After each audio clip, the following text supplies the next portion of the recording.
Déjà, tous ceux qui sont directement impactés, ce sont ceux qui avaient des relations directes avec l'Ukraine et la Russie. On peut quantifier le nombre d'entreprises? Oui, 2000. 2000 entreprises qui étaient installées en Ukraine et en Russie. Toute taille confondue.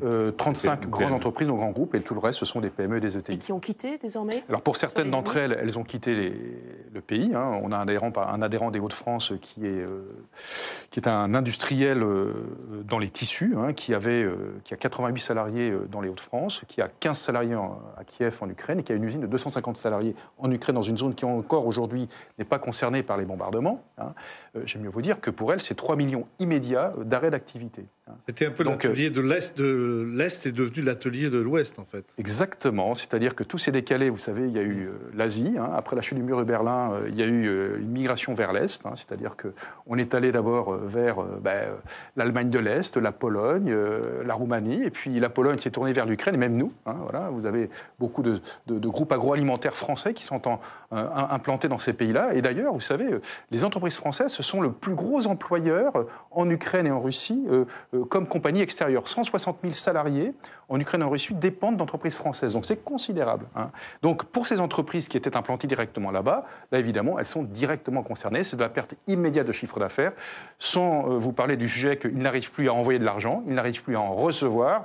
Donc là, il y a une situation vraiment d'urgence. Et nous, ce que nous avons demandé au gouvernement, c'est qu'on applique les mêmes mesures que lorsqu'on est dans une situation de retournement. C'est-à-dire que là, il faut d'un seul coup faire temps mort. On protège les salariés, ceux qui n'ont pas d'activité, pour mettre du chômage partiel en France, de longue durée. Et puis, il faut absolument traiter la dette des entreprises, arrêter les dépenses et voir très rapidement si on peut se réorienter vers d'autres sources d'approvisionnement, si c'est un problème d'importation, ou vers d'autres marchés, si c'est un problème d'exportation. Et puis, d'une façon indirecte, toutes les entreprises qui sont électro- ou gazosensibles sont directement concernées, y compris par les carburants.